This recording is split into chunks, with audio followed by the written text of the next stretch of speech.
Greetings and salutations, world. My name is Kevin K. Konkonachek, and welcome to another episode of A24 on the Rocks, the podcast where we review every single one of A24 movies in chronological order. This week's film is entitled The Adderall Diaries, and like always, we have selected a beverage of varying class and alcohol content to accompany this film. Tonight, I have Jefferson's very small batch bourbon, because I love whiskey, and, well, whiskey loves me. It also loves some of the members of our esteemed review team. So up first, we have a fellow whiskey enthusiast. Hello, Cole. Hello, my name is Cole William Whitlaw Gibson, lover of whiskey and bourbons. Today I am drinking Highland Park 12-year, the Viking Honor, to represent my people. Up next, we got my boy Blaze. Hey, what up, guys? It's Blaze Fitzgerald Ryan. Tonight I got a little double feature for y'all. I'm drinking Voodoo Ranger Juice Force IPA by New Belgium and also Hazy Little Thing IPA by Sierra Nevada. Next up, we got my man from Detroit. This is Eric Kiska. I'm drinking a Float Copper Lager from Black Rocks Brewery from the Upper Peninsula. You'll see I rep a lot of Upper Peninsula stuff on this podcast because I love it. Up next, we got my wife, Kelly. Hey, this is Eric's wife, Kelly. I'm drinking a Modelo. In contrast to everyone else, because everyone needs to be represented. Absolutely. I did say varying class and alcohol content, so we got a good I thought that was a shot here. at me, so that was... Oh, it was absolutely an intentional shot at you, but, things change. I'm drinking moonshine from my backyard. Hey, all right.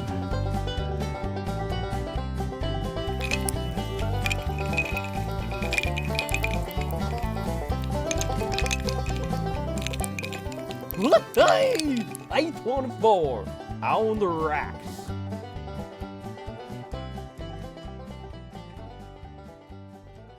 Well, on that note, everybody, we are reviewing The Adderall Diaries, which is a 2015 American crime drama film written and directed by Pamela Romanowski, based on a true crime memoir book of the same name by Stephen Elliott. The film stars James Franco, Ed Harris, Amber Heard, and Christian Slater. The Adderall Diaries had its world premiere at the Tribeca Film Festival in April 2015 and opened in a limited release 1 year later by A24. Oftentimes we wait until we start giving our opinions or start answering the questions before we get into whether or not we think a movie is decent. Well, folks, I'm going to buck that trend and get this right out of the way. Stylistically overwrought and tedious, The Adderall Diaries aspires for profundity, but instead feels like a shambolic class project thrown together right before it was due. That was a quote from a film critic review on Rotten Tomatoes, but I think it sets the tone for this evening's festivities. In this podcast, we will break down and attempt to analyze the cinematic elements of this film, the performances and the themes and the ideas presented, and afterwards, you, the listener, can determine whether or not you agree with this hot take, or if you think there's more to this film than meets the eye. But before we get to all of that, and because I know our esteemed panelists are chomping at the bit to get answering these hard-hitting questions, as we're apt to often start with, what was your history with this film or the book? Had you seen it or read it before this podcast, or was this a complete brand new experience for you? Eric, why don't you start us out? Zero experience with the film or the book. Never heard of it. Never even heard of Stephen Elliott. Haven't heard of Pamela Romanowski. I've obviously heard of several of the actors in here. James Franco, Amber Heard, Ed Harris. I love Ed Harris, especially in A Beautiful Mind. I actually, fun fact, I watched that movie when I was in the 8th grade, and I started writing math equations all over my wall, on my bedroom wall, and yeah, I thought I was schizophrenic, but I wasn't, but yeah. Fun fact. You didn't, in fact, have a beautiful Yes, life. Either way, I definitely knew some of the actors in here, but I did not know about the movie or the book. Anybody else with a differing answer to that? No? No. Yeah, no. Same thing. I knew the movie existed, I suppose, in the sense of being released while I was alive, but outside of that, no idea until we got to this list. So this film is a work of fiction based on a work of nonfiction. So what are your feelings in general about movie adaptations to books? We have watched several in our adventure here. Spectacular Now, Enemy, Under the Skin, The Room, and The End of the Tour, just to name a couple that were all based on novels, and we generally enjoyed those films. So where does this one land? Obviously not necessarily as high as some of those, but when we are talking about adopting novels into movies, kind of where's your opinion on that, and how does this one fall? Kelly. After I had watched this movie and I started looking into some conversations that were being had about it, I looked into the book reviews. And before I even go further on my experience reading those, because that's a thing, I got a lot of the end of the tour kind of vibes from this movie in a way. If the editing was different, I could see it kind of laying maybe in the same bed together, if that makes sense. So this kind of like unreliable narrator and the way that a movie is kind of filmed around that idea, I think that this movie has so much potential, and I'll talk about that more as we go on, as I'm sure we all will. But I looked into kind of the book and people's reviews on it, and it was love or hate situation, which I greatly appreciate about any kind of medium, anything that's out, because it invokes a strong reaction, which I think is very interesting. So more hate than love, much like the movie. And I think that that's like the elephant in the room as we continue talking about this. But with the book, it's the same kind of thing, but a lot of people saying that it's very like a self-centered book, and other people that are like, I like how raw it is. I guess there's a lot of grammatical and spelling errors, and there's a lot of things that aren't followed like in a traditional way. So that interested me a lot. It's an interesting way to take them, and I wish that I could almost even read the book to kind of get more of what this source material was and then the adaptation, because I think that it might make me appreciate the movie more, knowing where it came from. So I hope that made sense. No, absolutely. I think there's something to be said about the where and the whys of how a book gets created and how it becomes a movie as well. And I think we'll probably talk about that as you kind of mentioned later on. Anybody else have a strong opinion on book adaptations to movies, particularly this one, or kind of how it felt with that? Blaze, what do you think? Just in general, there's certain like books that kind of lend its ear to be made a movie. Like you look at like Lord of the Rings, Harry Potter, stuff that's fantastic. That, and then you look at works of nonfiction, I guess, would be the best way to put the book. It's very hard. It seems very, very hard to put this book in particular into the movie format because it covers so many different bases, and then it has to have its own style, and then it has to have its own movie-esque twists. I think I'm generally for movie adaptations of books, but you need to have the right people involved, because I'm sure we'll get into it more, but there is a lot of rushedness of this movie, especially in the first and third acts. And I think that maybe they could have done it better with a different team, but it felt like it fell on its face a lot, especially with the through points that it was trying to get. That was probably explained better in the book. Maybe not this movie, but in general, I'm for books being adapted into movies. So. No, I think the combination of both your answers kind of nails it in this circumstance. You need a story, you need people in your story, and you don't need it to just be about you as far as a book to be able to become a movie. This book was very centered around our author and very much about his and her life. Doesn't necessarily always translate to a good movie. But I digress. I think we should move on. We get a quote to open up this film, right? And it's, "We understand the world by how we retrieve memories, reorder information into stories to justify how we feel." And it was painted on the screen in black, and then we kind of get moving. We've got some quotes in our A24s in the past, and some mixed reviews from all of you. This one particularly is an interesting one because there's a ton of words on the screen. For me, it doesn't make a ton of sense at first glance, and as a viewer trying to get involved into a movie, it was jarring to say the very least. Cole, what did you think about that opening shot with a quote and kind of your first thoughts when seeing that? So my first thoughts were, I had a very similar experience as to many of the A24 films, I couldn't hear anything, and I was like, is this another one of those movies where I just like can't hear anything? And turns out, this time, my headphones were not on, so there was sounds. I went back and had to fix that one, but I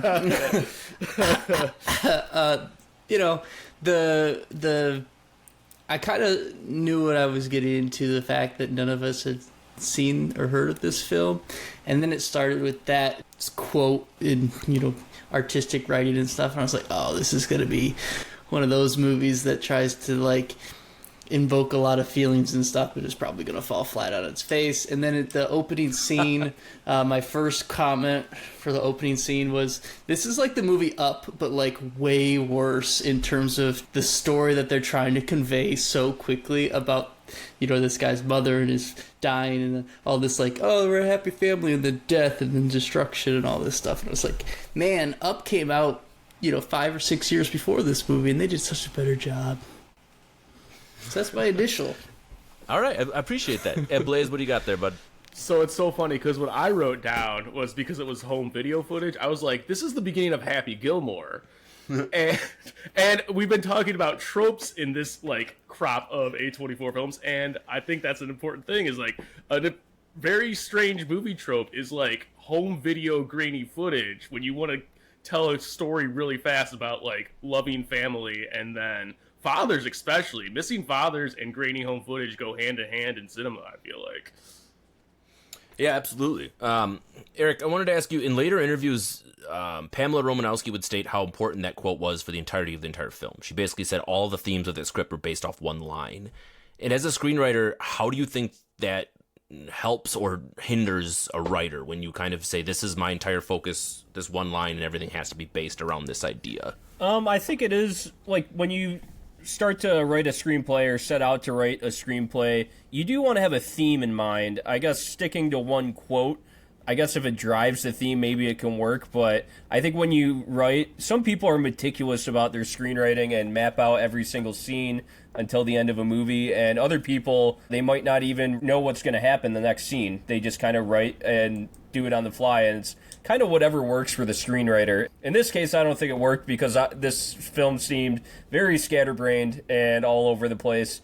And yeah, that quote, we understand the world by how we retrieve memories, reorder information into stories to justify how we feel. There's a TV show called The Affair that I think did different memories very well. Basically, the whole premise of The Affair was that the start of one episode comes from one person's memory, and the end of the other episode delves into another person's memory of the same situation. And it's a whole take on kind of how we remember things differently, which is what I think that this film was trying to say overall. They just did kind of a poor job of doing it. And many a Sunday night with my mother drinking wine when I came home from college, being a basic white woman and loving that show. But then it fell off. It got pretty bad. But either way. Cole, go ahead. Yeah, so I didn't realize that that's a very interesting quote from the screenwriter, that they based the whole thing off of a quote instead of basing it off of the memoir that this movie is actually supposed to be about. They had like a whole book and memoir, and that's what they decided to go off of. And honestly, it kind of seems to coincide with the quality we got here. With that quote, with that opening, I'm no professional movie reviewer, but I am a professional graphic designer, so if you'll allow me to be pretentious for one moment, the font choice and brushwork on utilizing that quote was gorgeous and really set up a certain kind of atmosphere for this movie. If they did it in a different font, it would have been a lot worse. So I just have to say, like, my first impressions of this movie was, I think this might be okay, just based on that use of font right away. So, to quick aside then, the font moves into these nostalgic home videos that we talked about, and then all of these quick cut montage clips that are stylistically put together. Did you lose it right away as soon as it went into that part of the movie? Any kind of media that then gets older over time, I think we immediately are shown then Timothee Chalamet, which at the time of this movie release would have meant one thing, probably relatively unknown, and about to become what we now know as Timothee Chalamet. So I think having seen him in so many movies that are also very artistic, seeing this artistic choice for that quote and knowing from the way that it was shown to us that it needed to stick in my head through the movie. That was the impression that I got from it. It was really strong, like, artistic choice right there with the home movies, and then seeing that actor. It's hard to remove his star power and the impression that left on me, having seen it in today's time. But I think that the impact would be similar. So here's a fun fact. You know me as the guy who never watched any movie at all. So guess what? I had zero idea who this man was. And we're going to put a pin in this because we're going to talk about this when we get to the actors and the actresses. But leave that in your mind. Timothee Chalamet, that name and face meant nothing to me until today. Never saw I know, Dune. right? Crazy. I live under a rock. Dude, no, I mean, I know Dune's a book, and I know it's a movie, Call and I know Me it's by Your fantastic, and I Name. want to watch Well, it. I guess Yep, Timothy hasn't entered the arena of WWE yet, so. Oh, right, yeah, right. But apparently he's a sex symbol, and that's a thing. No, so. But if he played shortstop for the Yankees, you'd know who he was. Yeah, Damn you straight. son of a Damn bitch. straight. Okay. Cue our main character, Stephen Elliott, played by James Franco.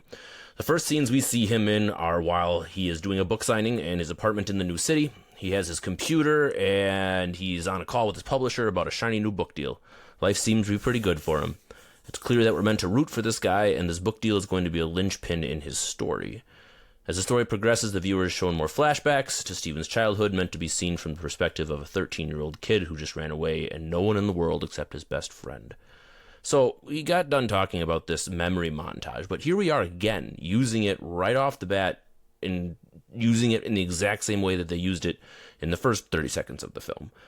So, did any of our opinions change, or were we just kind of rolling our eyes that we had more of this stylistic saturation of colors, slow-mo, and just generally an interesting take on slow-mos? Blaze? Yeah, at that point in the movie, I was still with it, for the most part. I think, again, I didn't know how the movie was going to progress, so I thought, if they had to get this cleaning under the way, let us, know these actors without a heavy exposition dump or something like that. I was into the memories. I thought it was a cool way, and it does kind of, come back towards the end because of how Elliot, I know his name's Steven, but he goes by Elliot in the movie, how Elliot misremembers things, and I think I get what they were trying to go for in the fact that they show the memories from one perspective, and then as the movie progresses they show it from a different perspective. So at the time, especially when you're just trying to get to know the characters, I was completely okay with them rolling back to back memory montage 70s grainy clips. Excellent. So, after the identity of our main character has kind of been established, the film shifts to the part of the plot that focuses around this true crime element of the story, which for me is just baffling in its own sense, but I digress again. Steve is at the bar with what appears to be a group of his close friends all watching a basketball game, Ohio State versus Michigan, which was in the Big Ten tournament in 2010, oddly enough. And afterwards, Fez turns on the news. Yes, Wilmer Valderrama from that 70s show is in this film. The news is carrying a story about the true life events of the murder trial of Hans Reiser, who is described as making the Linux operating system and as being a nerdy celebrity. I know Cole is chomping at the bit to go ahead and just rip this scene apart because there was so many things wrong with it from a factual standpoint, but it did a pretty good job of at least introducing our character as a guy who has a bunch of buddies and is interested about a murder trial. So Cole, give me the short version of what was wrong with this scene. Yeah, so first thing, Fez was a standout cameo. He showed up in the film twice. Just absolutely zero reason for him to be there, but I liked it.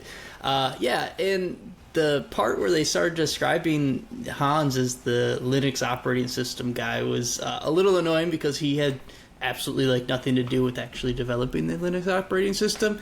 He made a file organizer that you could use in Linux, which is still active and it's still being updated to this day, and it's named after him. So I always find that kind of hilarious. This convicted murderer who later even admitted that he did it and showed the body and everything like that, and the company that he was running eventually went under, and then all these people are you know what, we need to keep this guy's legacy alive and just keep updating this thing because god damn it, we need to make Linux better. Pro murder. But yeah, it was very annoying. And then the basketball game with the Ohio State U of M, I remember watching that game, and it was definitely not the same year that guy went to prison or jail. So Right. 2007 was the year of the trial. The basketball game was 2010, and I have no idea what they were trying to portray as far as the year that they were doing this all in. I also don't know why it was U of M and Ohio State. I'm sure someone had some affiliation to those schools or whatever. But I got nothing. I have nothing. So, as our movie continues, we see more of Steven. and we get introduced to our Amber Heard character.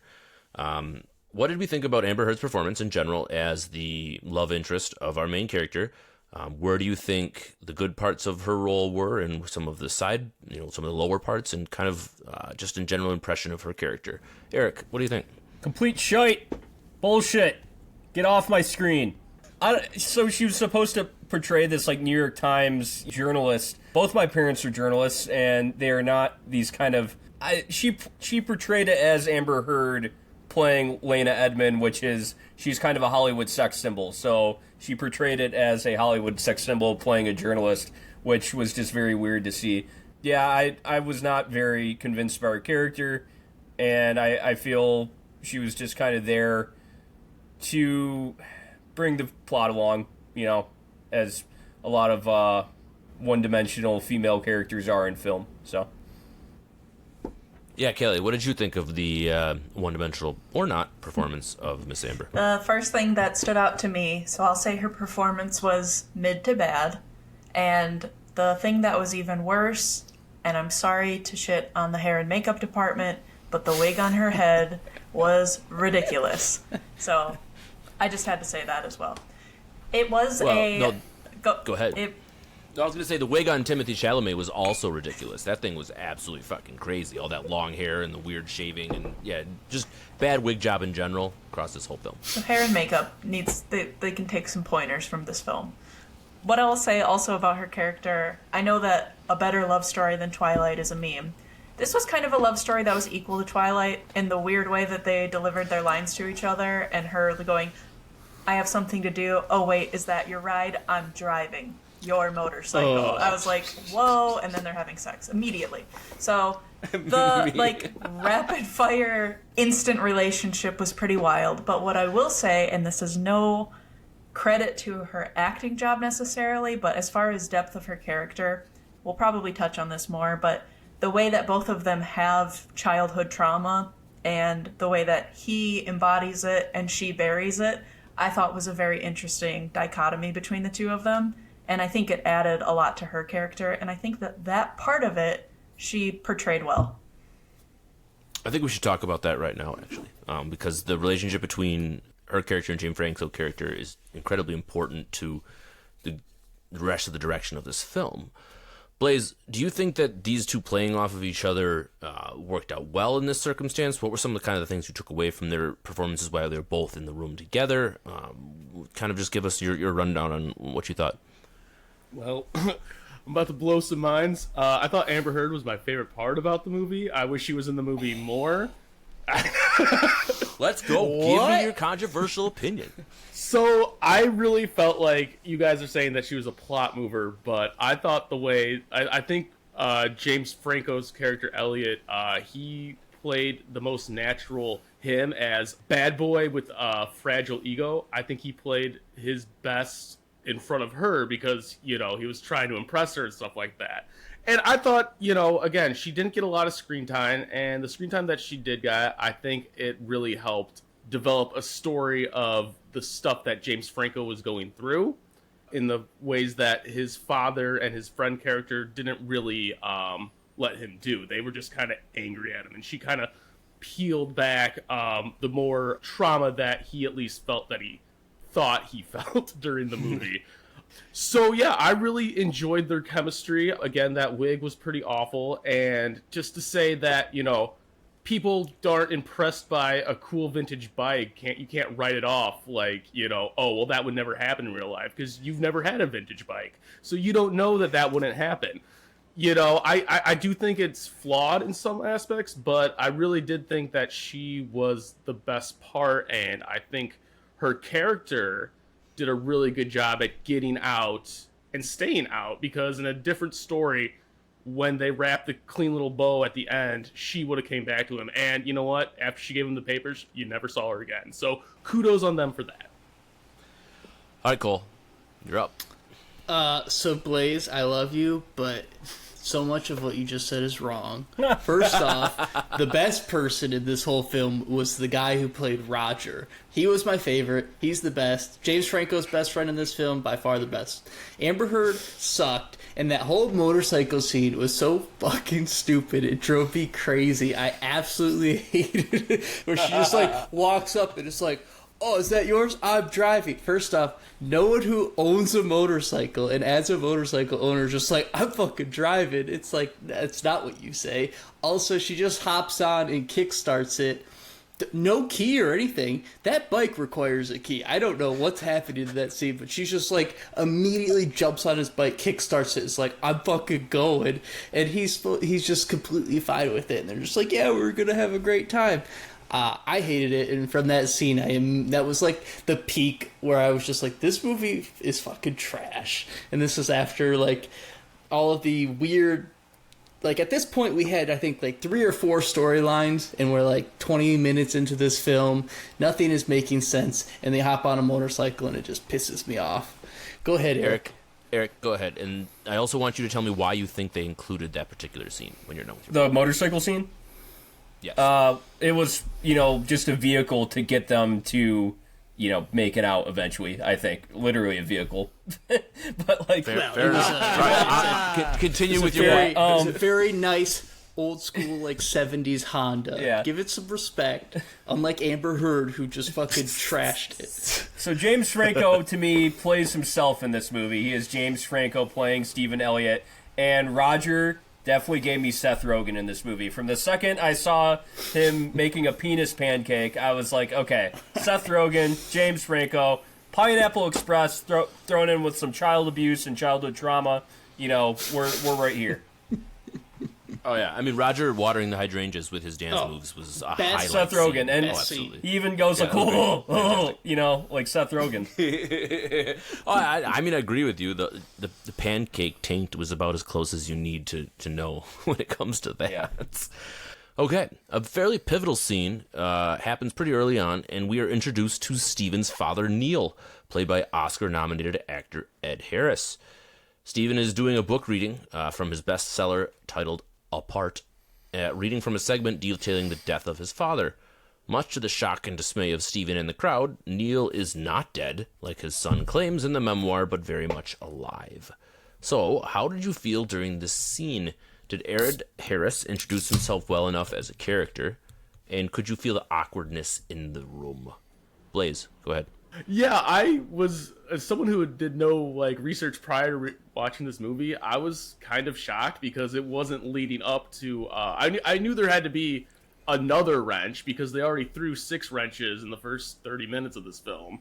So when his dad stepped up, I did not know what direction they were going to take. I also not to be a Cole about this, but doesn't that automatically ruin your career? There's no saving your career after you totally lied. What's the Oprah guy, Million Little Pieces? As soon as they found out that he wasn't a drug addict, he was no longer an author anymore. Shia LaBeouf, so he certainly still has a career. No, the guy. I'm saying who was on people Oprah's that have lied about their life and then continue on. Well, I don't know. Monte Teo. There's some examples of famous people lying and getting away with it. I know, but there are a lot of examples of people that have lied about their life. Anyway, I'm saying for a guy who just got famous and is just an author. How about that? Yeah. I'll go with that. Million Little Pieces, that works perfectly. I like it. I thought his introduction was genuinely shocking, and like I said, I didn't know which way they were going to take it. I don't know if he was a guy pretending to be his dad or he was his real dad. And then the brakes kind of hit really hard because James Franco, or Elliott, I'm sorry, didn't even defend himself. He was almost blasé about it, and he was like, yeah, it happened, but I still got this deal with Penguin House. I still got these short stories, and his editor, who was Jen Davis, played by Cynthia Nixon, who, oddly enough, because she's from Sex and the City, she just must be typecast as best friends of author. She's in crisis mode, and he doesn't care. So I don't know if that's just him projecting from his youth or whatever. But I do think the intro of his father was shocking, but the way they followed up on it was probably less than shocking. I'll agree with you completely that it was a jolting experience when it was revealed that that father was actually alive and that he was in there. The first time he mumbles bullshit or something, I kind of was like, was that real? Did I hear something? I wasn't really sure. And then he stands up in the whole process. But I agree that it was a jarring scene in general, and it kind of was like, wow, all right, all of a sudden we have this completely different take on this character. Before we feel a little sympathetic for the guy, right? We see the abuse scenes. We're feeling like he's a guy that we want to root for and being on the same team, and all of a sudden we kind of find out that he's a fraud in this circumstance, and that definitely changes the viewer's perspective on that character as we kind of move forward. Anybody else want to throw in on Ed Harris's performance or kind of that first introductory scene with his father? Yeah. Kelly, got anything? I'll give you both. I think that Ed Harris was like a powerhouse as far as his acting in that movie. He completely sold it to me. I thought that he did a great job. And I think that this scene is one of the most impactful for me as well because of the surprise. I was completely surprised. I was like, this surely is his uncle who saw everything that happened. But then when you find out that our author and narrator, main character, has lied about it, I also didn't think that it was like a career-ending thing. Eric and I watched this together, and when his father finished spewing a bunch of vitriol his son's way, I was like, okay, you just proved your point, and what a great PR moment, to be honest. But I could understand if he doesn't react the right way, what a crisis that this situation could be. But telling a story about your father, even if you're saying it's real, if you haven't talked to him in 6 years and you have such an awful experience with him, telling a story about him being dead and how you would feel about it is just as good as him being so. I just didn't see it as like career ending. It was interesting the way that the characters all responded to that, and I think that his editor was a great character as well. And the kind of contrast of her reaction compared to our main character, all of it was really interesting to me. I was still pretty invested in the movie at this point. Isn't it interesting that we talk about a movie almost in phases when it comes to that? That it had us kind of still interested and hooked and thinking about this from a decent perspective, and then all of a sudden just takes a 180 and nosedives. And I'm sure we'll get to the reasons for that. But if we don't, it's just still something to take into point, because at this point in the movie we feel still there's something to it, and then it all kind of runs off the rails. Can I add on that before we continue too? Is that we all discussed, and I'm sure people listening to this have as well, that this movie is poorly reviewed. So I think we were all aware of that going into it. So it's almost like you watch until the moment that you're like, oh, this is why it's bad. And it's hard to get just a fresh, like, raw, how do just you as a person feel about watching this movie? So that's just something in this day and age that you can't avoid when you watch a movie. Yeah, 100%. There's no way to get away from the general public when it comes to that stuff. Cole, want to toss in on that? Yeah, so one of my favorite podcasts is How Did This Get Made, and they dive into like some of the reviews for movies and stuff that are terrible, and I started doing that with some of the stuff we've watched. Amazon is by far the nicest and gives like amazing reviews to everything for some reason. Like even this movie has a 3.5 out of 5 stars, but 40% of them are 5-star. Like people really like this movie on Amazon, so they are out there. But man, oh man, this movie sucked though in real life. You're really Anybody else want to throw in on the conspiracy theory that Amazon is fluffing their movie review numbers to try to get more people to buy their shit? Yeah, if you think it's good, you buy it. Though, yeah, my favorite is one lady said that she loved everything about this movie except for Amber Heard's wig. So she's on point with Kelly. I don't know if Kelly wrote it. I don't know. Everything else, though, fantastic, right? Kelly K from Detroit, Michigan. It was your review the whole time. Anyway, soon after the interruption of the book reading, we see Stephen seeking refuge from his feelings by turning to his kink. That's right, sadomasochism shows up. Masochism, thank you. Shows up, better known as BDSM for our listeners. Basically, Stephen Elliott gets off by people putting cigarettes out on him, choking him, etc. Apparently, these activities are detailed in much greater detail in the book, even though we get a decent amount, if not a gratuitous amount, of these scenes in the movie. So, Eric, why was it necessary to have multiple sex scenes and trying to hammer home this dude just loves getting dominated? So I thought, like, okay, when I watched this movie, at first watch, before I did any more research on the book, I was like, okay, one scene would have been fine. Why do we have to show James Franco multiple times, getting, getting masochistic stuff done to him? And I was so confused, like, why do you just keep, like, showing this? It just takes up so much of the movie and it doesn't need to be there when it can only... You could do it once and you get the point across. And then I looked at the book just before we started doing this, and I guess it is a big part of the book and his life. And it is supposed to be like, okay, I was abused as a child and it turned me into a masochist. James Franco, again, is just playing himself while these scenes are going on. I just don't think it came across well. Maybe if they did it a little more artistically or something, we could have gotten more out of those BDSM scenes, but they didn't, so... Yeah, it was certainly jarring, right? You just come out of absolute left field. I thought it was another scene with Amber Heard all of a sudden until she started speaking in a Russian accent. Very and I was short what scenes, the too, shit yeah. is going on? Anybody else want to throw in and why they felt the necessity of adding these sex scenes or this particular type of sex scenes and how it either helped or pulled away from the film in general? Kelly, what do you think? I think that they were absolutely necessary to understanding our character. And for me, it really changed my perspective on him, even before all of his friends kind of pointed it out to him. So I'll kind of say what I mean by that is with him being a masochist, and he knows it too, he can't really have a relationship with this budding love that he does kind of want to care about because she's not on the same page as him, which is made pretty apparent, and he clearly goes to BDSM clubs to get what he needs. So that also then tells us more about who he is as a person, and we are shown all these things as we are understanding more and more that he's unreliable as far as telling us what has happened to him and making that his whole life and deciding to write books about it and deciding to... He's self-defined himself with his trauma and with being the victim, and that's a big part of what this movie is are you the villain? Are you the victim? Are you the villain in your own narrative? And what are other people in your narrative? And do you even have to be one or the other? Is there an in-between? So it just adds a lot of layers to what could have just been a blank story that I think could have been understood. And I know there's a lot going on in this movie.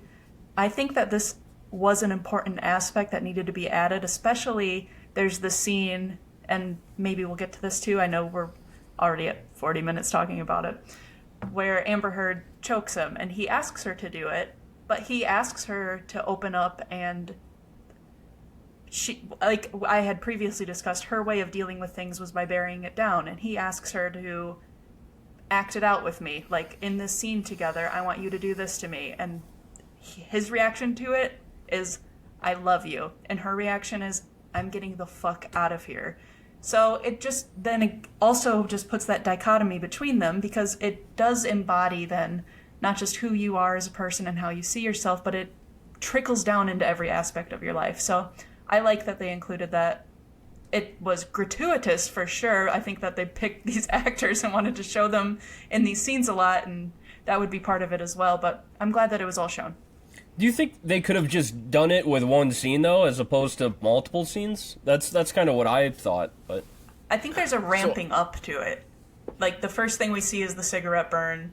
Sorry, Kevin, I know you want to talk too. No, please, I want you to as well. They confuse us, like Kevin said, where I thought it was Amber Heard doing it, but then you see, he's, in a scene, he, goes to do these kind of things with people he isn't even in an intimate relationship necessarily. And then you see, it ramps up, and he does more than... It starts at one point and gets to more extreme. And if we just saw just one extreme scene, I don't think that it would have stuck or, made as much of an impression. And for me, it's the place that they inserted the scenes, too. It clearly comes after traumatic points in his life or when things are really bad or really frustrating for him. And that's when he needs to have that, like Kelly said, that release almost to get to that point where it's everything's going really, really bad and he doesn't know what else to do. So he turns to the abuse, which is just weird if you really want to look at that whole thing. But maybe there's real life stuff inside with that. I'm not a psychologist. I don't know how the whole thing works, but I'm sure there was reasoning behind it, but I just don't know what it was, and I'm not sure that you can put it into a film to be easily understood. Blaze, do you have anything you want to throw in this whole situation before we continue on? Yeah, I think I agree with both Eric and Kelly. I feel like it was a very pivotal part of Elliott's character. But also I agree with Eric is that in a movie where there's like 5 or 6 plot lines and 3 of them haven't moved in 20 minutes, I really feel like it cut one of them out. You know, there was the binding scene, there's the cigarette burning scene, there was the choking scene, there was the whatever self-debauchery after Amber Heard or Lena breaks up with him. So I feel like, yeah, I feel like in a movie where, you know, you're trying to get 6 things done in an hour and a half, straight line it to 2 or 3 important things about the book and get to a conclusion there. But when you're like trying to juggle everything, like Eric said, I think they kind of overdid it. Like by the second or third time, you're like, okay, we get it. But what about the true crime part? You haven't even talked about that. I do think they were important, like Kelly said. I do think they really revealed a lot about how Elliot, you know, reacts to trauma in his life. But at the same time, it's like, dude, you're cutting precious time in this movie, so use it better. It's just, you know, my advice. All right, Cole, what's your final opinion on this that controversial sex inclusion? I mean, I'm always pro kink, so I was definitely for it. My main issue in that scene was with the Amber Heard part, where she's like choking him out, and then he like wakes up and says, "I love you," and then she's like, "I can't do this," and then leaves. The very next scene, he's like calling her, and she's like, "Never call me again," and that was like the end of it. Like that whole story arc just like died. And I went back and rewatched that scene after I finished the movie because I was like, I feel like I missed something. Like I felt like there was something where I missed where they like completely broke up, and it was like, no, that was the phone call. Like that was it. And I was like, well, that was just a complete waste of time. And again, a 90-minute film that had so much going on that never fleshed out anything. And that I was just like, well, that was completely like they should have just focused on everything else. And I get why they had to do the true crime because it was part of the book, but even that just seemed kind of like an afterthought in general. Which is crazy because the whole book was kind of spun and penned as this true crime thing. And even the movie, even in the trailer, it comes across as this true crime thing. But it never is. Not once at any point during this movie does it have any suspense or any mysticism related to crime or any of that. No, so it's just a news story that's on in the background, and they're like, yeah, you see this crazy shit going on? Actually, let's talk about this now. Yeah, let's do this whole psychology introspective thing about my life instead. In a way, though, anyway, much like his Kelly. His obsession with this true crime story is another way of him harming himself. It's another, like, masochistic kind of thing that he wants to sit there and be, for lack of better term, I know it's overused, triggered by this whole story that's going on in the courtroom, and it's why he wants to be so close to it. And here's a small tidbit in real life, and I don't have the name in front of me, but apparently Stephen Elliott, our real-life author, was in the same BDSM circle as one of the people accused or in this story. Stephen, I wish I remember his last name, knew the murderer, and they were all in the same circles. So BDSM also plays a little bit to play in that. I saw that as well, and I was like, they should have included that in the movie. Wait, there was too much going on, so they didn't you don't have enough time to include that. Absolutely. So, much like the rapidness of our film, the rapidness of the rest of this podcast is going to kind of continue to move forward. So, as the film progresses, we get varying scenes from the trial of Hans Reiser, Stephen's relationship struggles, and we watch his personal and professional life collapse around him. His publisher leaves him, and at the height of it all, his father tells him he's dying and doesn't have much time left. As a viewer, we much get the impression that Stephen is heading towards the brink. As he describes in the movie, he feels like he's underwater. So, at any point during this film, did you feel like there was going to be a redemption at the end for Stephen? Did you find yourself wondering whether this story would even have a happy ending? And did you even care? Yeah, I did think that there was going to be a redemption for him. I do feel like this whole movie was leading towards self-realization, and I could see that when Stephen Elliott met up with him at the hotel, I could tell, okay, this movie is leading towards them repairing their relationship, and Stephen Elliott, all of his Adderall addiction and all these self-destructive behaviors that he has, he's going to come to some kind of self-realization of this. Did I care? Not really. I just think it wasn't well done, and it didn't make me care about the main character and what ended up happening to him, especially because it was so scattered all the time. I didn't get a ton of character building from this movie. Cole, did you find yourself giving a shit whether or not Stephen was going to come out on the other end of all this? No, not really. And I thought that they were probably going to do it, especially when his dad came in and he kept, like, he was very persistent with, like, talking to him about stuff. And I was like, oh, there's probably something going on, and they're going to rekindle, and they're going to be like, oh, we're going to, have a happy family again. And, I like the concept where they went with this film. One of the good things about it was, the perception of memories versus realities, and everyone's memories of certain things and recalling certain traumatic events and how people process it and stuff. And I really like that concept, but this one just did it so poorly. And then at the end, it was just like, yeah, me and my dad, we still kind of hate each other, but I'm going to drive him to the airport. Kelly, did you also kind of get the same impression from Cole when it came to those particular scenes as far as, embracing that theme of memories that we're trying to kind of come across from the entire film? Yeah, I like that there are parts of it where they talk about the perspective from the two of them from the suicide attempt, for example, of I chained you up in the basement because I was scared shitless, and you see the notes from the hospital that say the dad is inconsolable, but from the kid's perspective, and this is a child who is acting out because his dad moved on without him, and then chained him to the basement until he passed out. So both of them are victim and villain in a way, and it's clear which one is more of a villain. It's the adult in the situation, but there's a lot of adults that are ill-prepared to handle things that who knows what kind of crap's going on with his dad. I'm sure the same kind of crap happened to him, and he never dealt with it, and our main character is in the same pathway if he doesn't deal with it. And I think that all of the characters in this movie converge to tell him, hey, deal with it or you're going to continue this cycle. So they go through kind of that from each person's perspective in detail. And then Cole was talking just now about they decide to drive to the airport together. And before that, they talk about a scene where they both had, you taught me how to drive when I was 14, and here's the car we were in.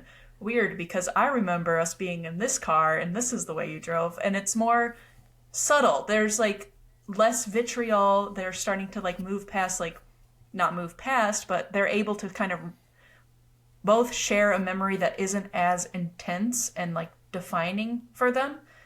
So there's progress there. And then they communicate the fact that, hey, we both need to get to this end goal together of getting to the airport, and the way we're going to do it is we are not going to talk in the car. So more open communication is a great step, and a less traumatic shared memory and conversing about that is a good step too.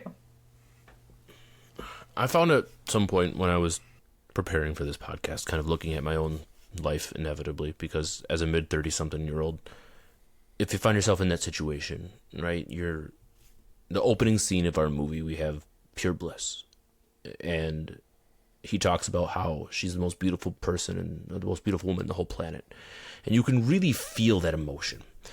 And then all of a sudden, she dies. And during their conversation, he talks about being so confused and not having any idea what to do.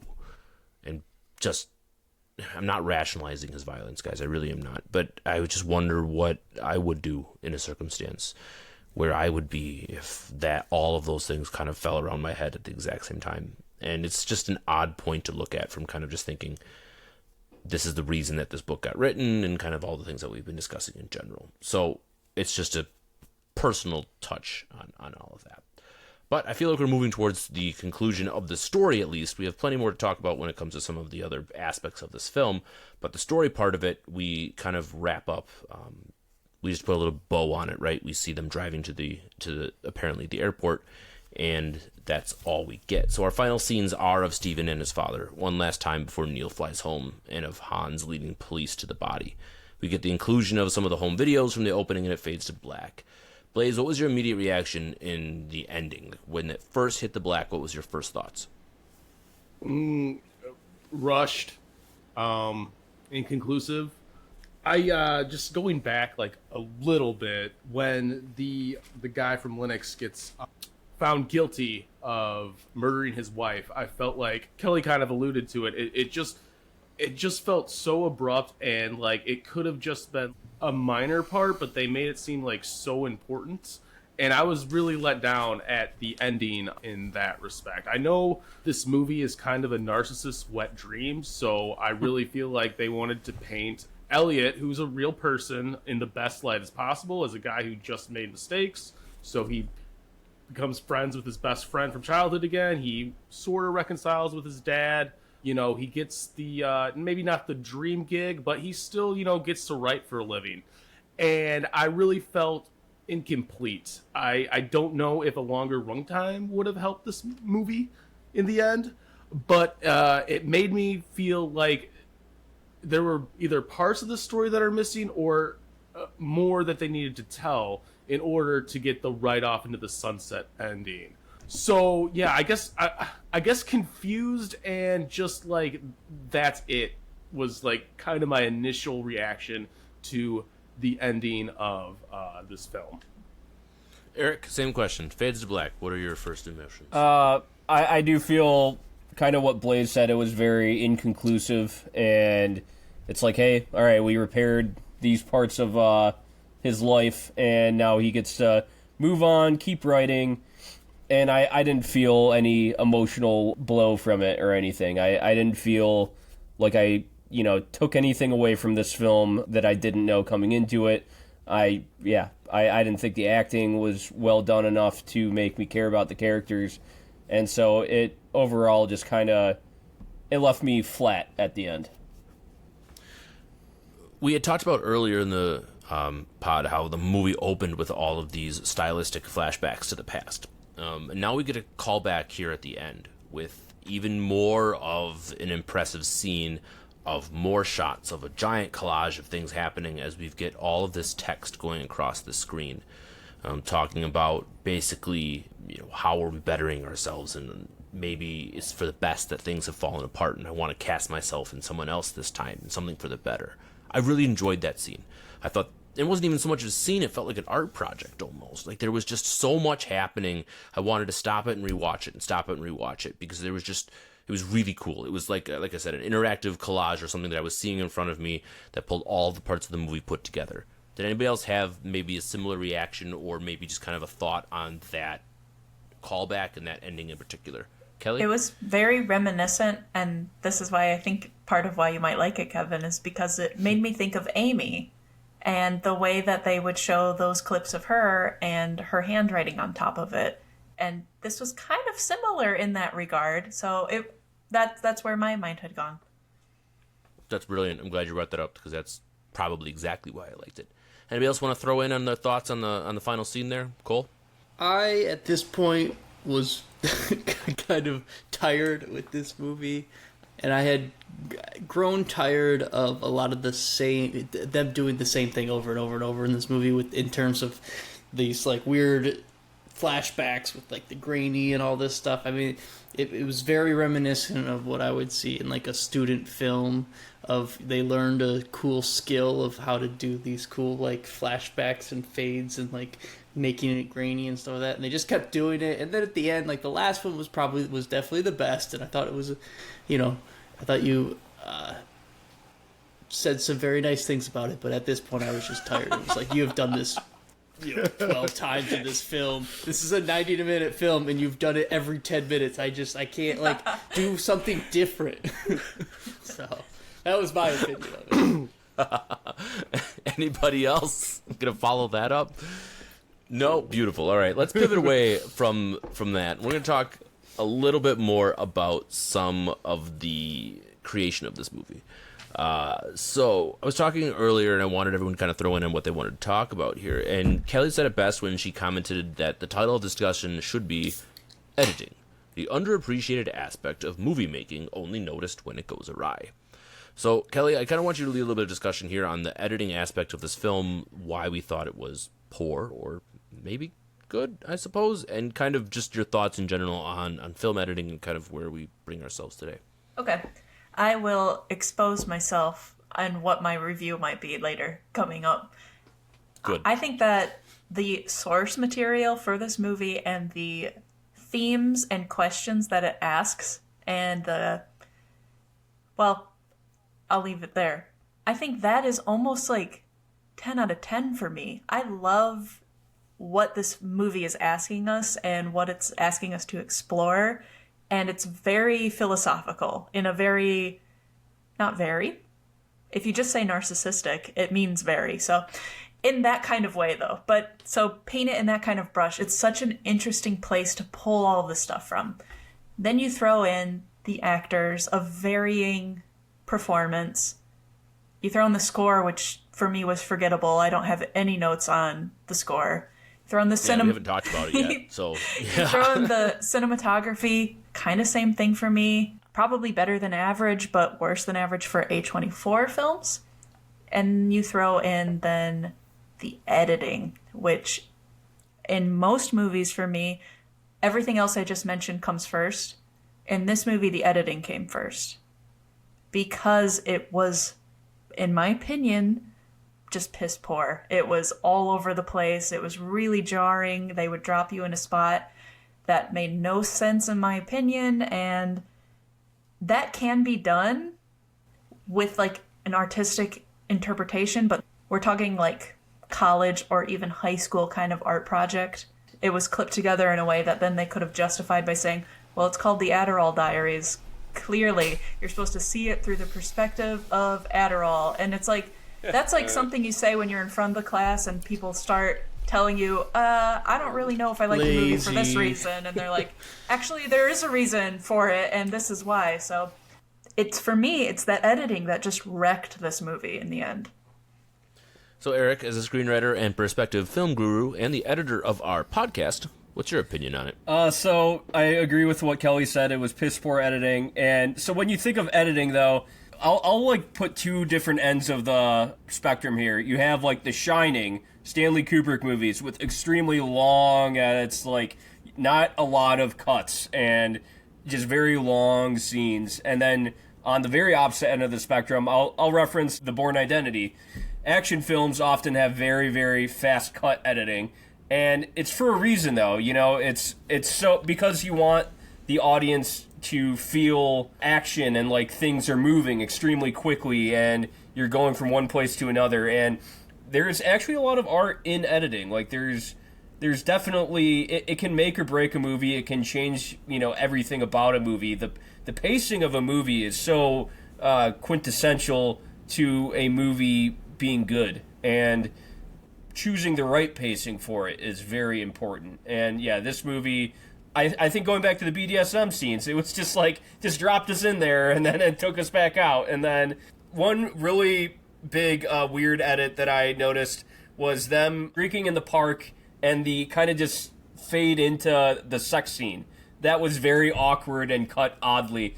Maybe I'll just be salty here because I haven't sold my screenplay or anything yet, but there's a lot of people in Hollywood and people that get to make movies that aren't really that good, and they don't deserve the money that they got for it, and they were just able to make a shit film and get money off of it. And here I am working as a mail carrier in Michigan, going through subarctic temperatures. I have faith in you, Eric. You will eventually do it. Hey, and all you film people out there listening, buy this man's screenplay. Anyway, Cole, I'm going to take the same conversation about, this idea of editing. And I'm going to ask you, can this conversation be expanded into editing things that we don't like about ourselves or the world? Because in this movie, right, we get a lot of this idea of portraying something that may not necessarily be the truth, or portraying a certain side about you while hoping other people don't find out about it. So, kind of, what did you think about maybe that whole lesson and kind of just that perspective in general? Yeah, I mean, like, whenever you meet someone new, or you're, especially in like the dating world, when you go on a date with someone, you edit yourself to put your best foot forward, especially if you like the person and you want to kind of portray the best you that you can be, even though we all have interesting past or things that we're not proud of and stuff. And we also, the older you get, and it's memory is a very interesting and cool thing to explore in terms of how you remember things and how you interpret things that happened, and it kind of gets to changes more and more with your emotion, and as you get older and further away from when it actually occurred. This movie, again, I really liked that concept, but it did such a terrible job, and the editing was part of the reason why. I already went on my, movie school kid rant about how he learned a new trick and then he just fucking abused this power of using it over and over and over in this film. And maybe that's a lesson that, editing yourself, everyone wants to better themselves. It's very difficult. It's hard to edit yourself, so to speak, and make yourself better or change things, the way you are. And maybe that's film editing is also very difficult. It seems to be a problem that they have in this film. So, all in all, I did not like the editing of this film. So, Blaze, why don't you bring us home with this conversation in general anyway? What are your thoughts about the editing and kind of maybe some of the cinematography choices that they made around those edits, and kind of what your opinion on is around that? So everyone said everything that I feel about the editing. I think we'd be beating a dead horse if I talked about the editing. Fair. As far as the cinematography, I love the cinematography. I thought for a non-action film, like Eric said, like Bourne Identity, they really like those scenes of them just on their motorcycles, the way they incorporated slow motion, the way that it wasn't just I say this 100 times because either they do it or they don't, but a lot of dialogue scenes are AB cameras, and if you divert away from that, you actually have my respect, because it's just so easy to do a 2-camera shot and get the scene done with. But it was actually when they were in his apartment, they showed all the angles. The bar scene was maybe sort of Always Sunny, in the way they shot the long shot, but it was a little forgivable. But the way that they generally shot the film, at least every scene was interesting. You may not like it, and the editing may be terrible, but the way they shot every scene was at least from a new form perspective. It wasn't just a Dutch angle, or it wasn't just A-B exposition dump. So I do respect the film in that respect. As far as the editing goes, like you guys said, it was god-awful. I hope that, maybe they were trying to be like Adderall Diaries, listen to art, but I don't think this movie was even smart enough for that. I just think it was terrible editing, and, move on to the next project, I guess. Anybody else want to throw in any cinematography bits? Any things you enjoyed, long shots, editing? I mean, we kind of beat that to a horse, like you mentioned. Yeah, but, when we were talking cinematography, when Blaze was just bringing up what he did, there were some spots I appreciated now that I'm thinking about it, and it's in terms of, color and hue. All these sex scenes have, this blue and purple. A lot of the apartment shots and shots with his friend Roger, right? They all have kind of an orange kind of color. There's emotions that then are given to us just based on that alone. So, I mean, that was a conscious choice that they made. So I would be remiss to not mention it. Absolutely. One last thing that I want to talk about before we get to our final ratings is I want to move the conversation onto why we think this film got made. I know we kind of alluded to it around a little bit with some of our actor discussions, but I always like to put on my tinfoil hat and try to figure out what the author's intent. But as Eric talks about often with the death of the author literary trope, intention is one thing, what was actually accomplished might be something completely different. So anyone want to take a stab at their interpretation of what Stephen Elliott or Pamela Romanowski meant when they penned this story? Eric, what do you think?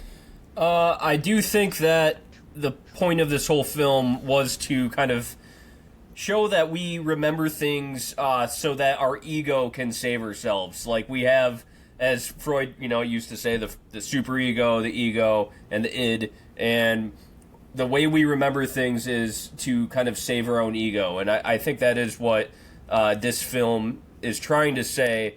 But, again, we've said several times didn't do a good job, but I also found this interesting in reading about the film. Stephen Elliott didn't like this film and said, this wasn't a good portrayal of his book.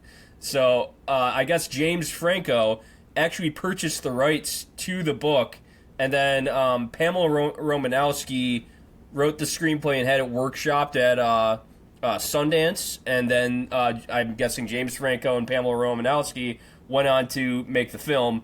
And when you don't get the author's approval from a film, it probably won't work out well. Look at Avatar: The Last Airbender and M. Night Shyamalan. So, like, I think that overall they were trying to take a stab at what Stephen Elliott was trying to say in the book, and they just completely failed at it. Blaze, what's your 2 cents? Yeah, Eric basically took the words out of my mouth. I'm sorry, buddy. Yeah, no, but I think that's an excellent point. I think it's about, we always, like, I think the line, like, not verbatim, but I'm ad-libbing, the line in the movie was, we never take other people's words for granted on how they remember it, but we never self-examine ourselves on how we remember things. And I think that's very important because we always, like, at least myself, I can't speak for any of you, I always try to put my best foot forward. I always try to put my best qualities in front of me. Elliot purposely put his worst qualities in front of him, which, again, is kind of an interesting idea. Like, on paper, that's, like, really cool. Execution? I don't know. Maybe not. I really do feel like Cole kept saying, like, the intention of this film is a lot higher than maybe the product we got because of all the through lines that this movie is trying to portray, when really it should have focused on 1 or 2 main plot points and rolled with that. So yeah, go ahead, Eric. I'm sorry. Well, I was going to ask you a question actually when you were done, but so I know. Okay, you're the criminologist here. Eyewitness testimony, isn't it extremely unreliable in criminal crimes? Yeah. No.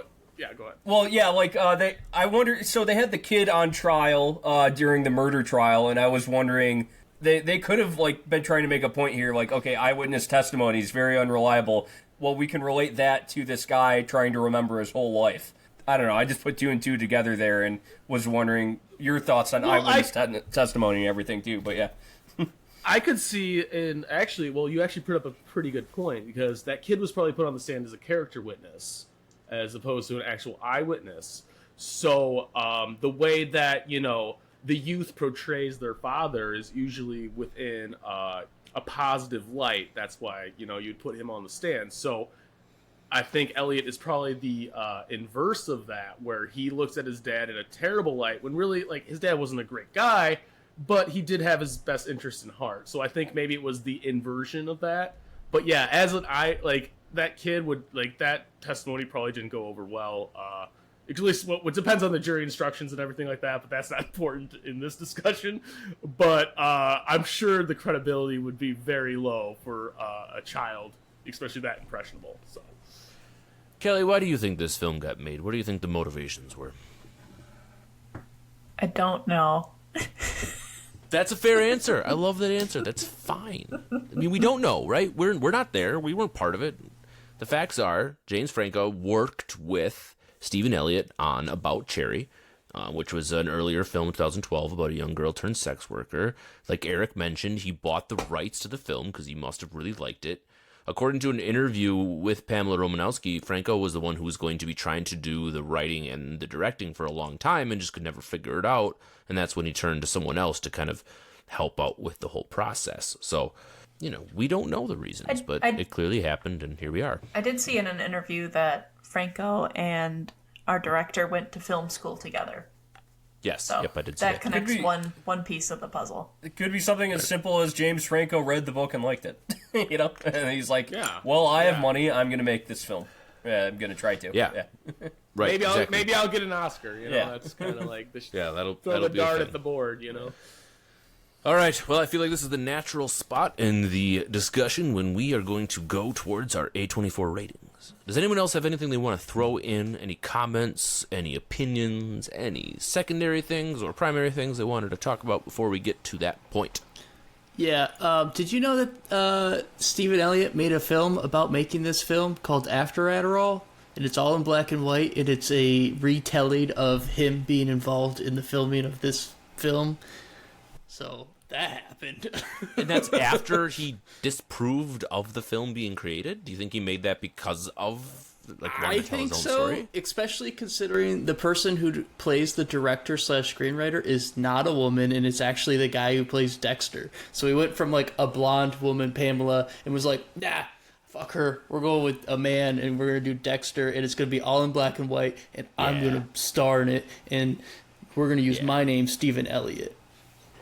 That That's crazy. follows and makes total sense for what I'm understanding as him as a person based on those book reviews that I read. People have signed up for his like email blasts, and someone in these reviews, shout out to Goodreads, said they're just as much of narcissistic dribble as the rest of his novels.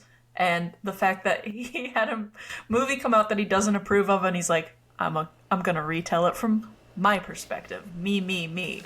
Just that follows suit. He's got what, like 10 books or something, and they're all about him. Like, write about a different subject matter, man. Anywho, on that note, we're gonna move on to reviews. So, who wants to go first? Any volunteers? No volunteers? Cole. I was pretty adamant about my opinion of this movie. Not a fan. You think? Yeah, not a fan. A lot of issues I had with this film.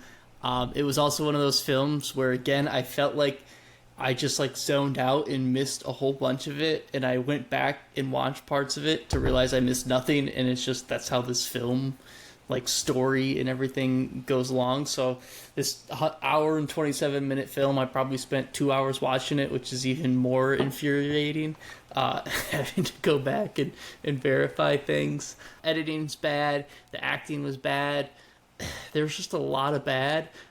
My favorite thing that I got out of this film was it made $11,700 in the box office, and there was 318 people credited, which means that if you divide that out evenly, every person got $36.79, so they could buy themselves a ticket to go see this shitty fucking movie. I give this thing D-24. Kelly, you're up next. The source material for me is, like I said, 10 out of 10. The questions raised, I loved anything that was in like type, both that beginning question and that those end like kind of results of like, I want to leave you lingering with these kind of thoughts. Those just stood out to me a lot. There's a lot to be said in this movie about, I love like the victim versus villain mentality. I love that you are so eager to dismiss or question other people's memories, but you never really question your own. You just, every time you remember something, you're only remembering the last time you remembered it. So you're just making these stories deeper and deeper in your head, and what happens when you tell them. If you're the victim of your own narrative, how else does that affect your psyche? And how can you repair those kind of bonds? And how deep does it go in your lineage? These are all really interesting things. However, it is a movie review at the end of the day, and the way that it was actually shown on the screen to me was not as interesting. I mean, that said, there was no parts of this movie where I wanted to close my eyes or turn it off. I wanted to see what happened next. I was involved in it, and there's even a part of me that wants to watch it again. So these are all there as well. We've touched on all the bad parts. I know they haven't come out of my mouth, but there's few things that everyone else has said that I disagree with. And one thing that I'll add that I just need to hammer home again is the gratuitous amounts of showing us the same like home footage to give us memories. There's more creative ways to do that. If you show it to us a couple times, we get it. It's a short movie. You don't have to feed it to us every time to fill up the space. That really bothered me as well. I'm still going to give it probably a higher rating than anybody else will. We'll see. I'm going to let it land at a C plus 24. Well, how about that? Blaze, I'm going to have you come in after that so we can separate Das Kiskas. Okay, I'm separating the Kiskas per usual. Not per. That didn't make sense. Wait, hold on. What?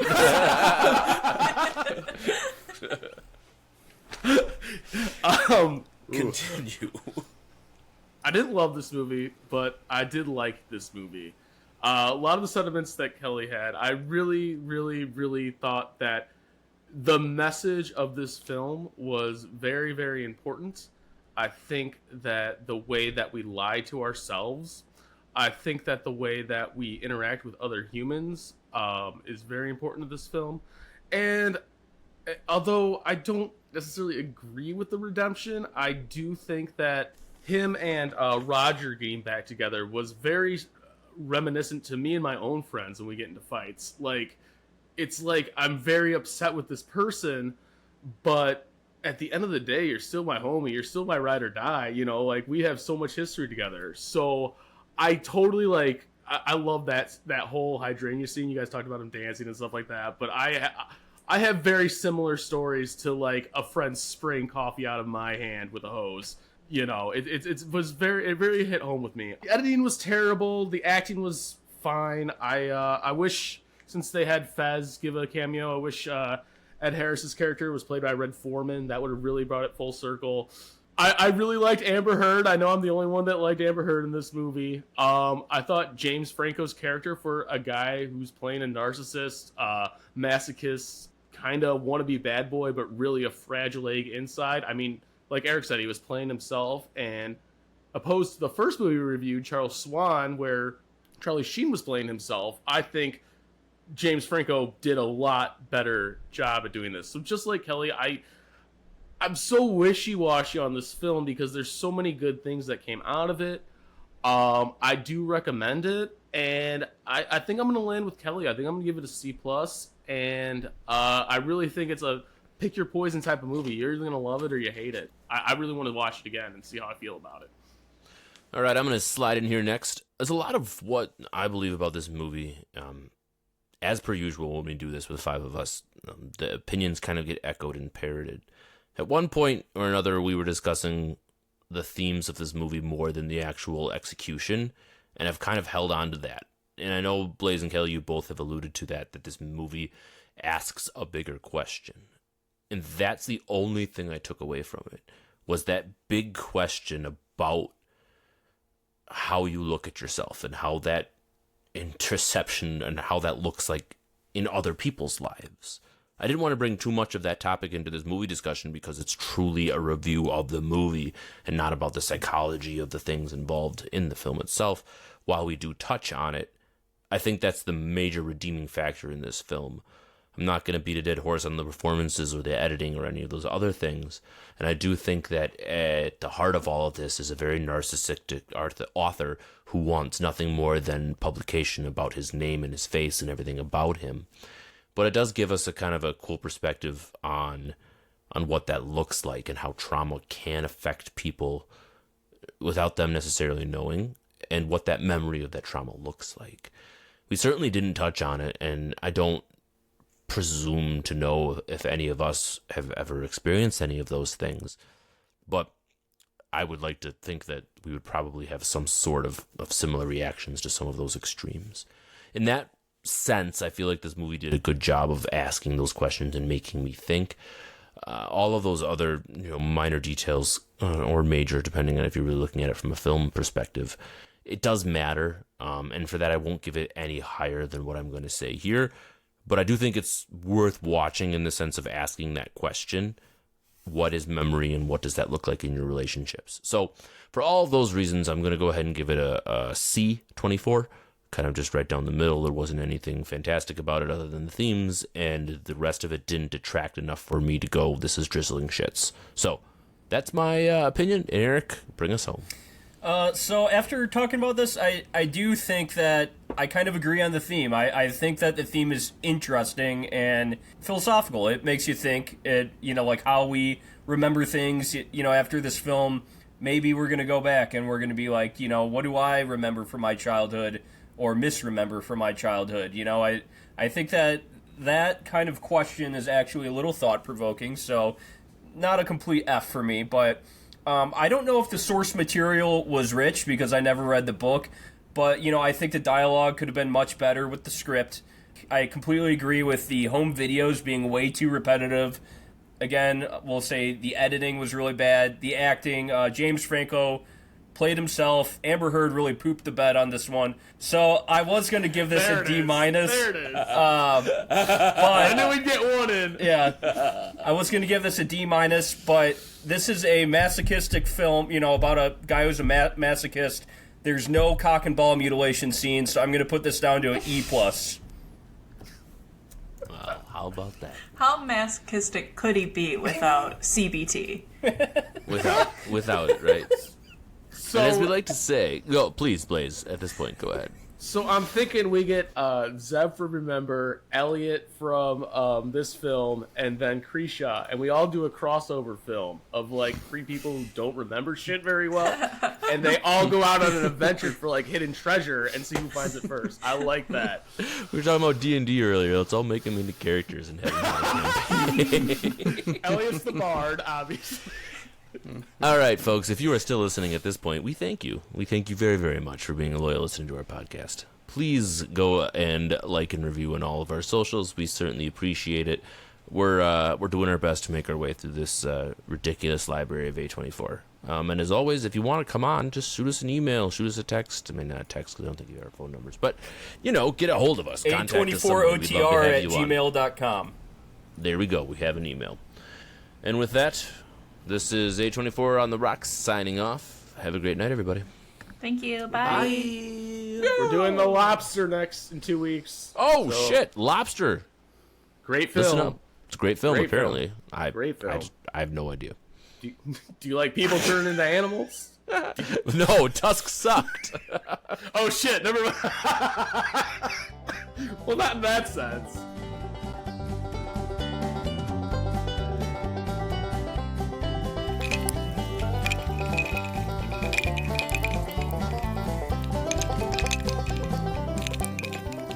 Hey, A24 on the racks.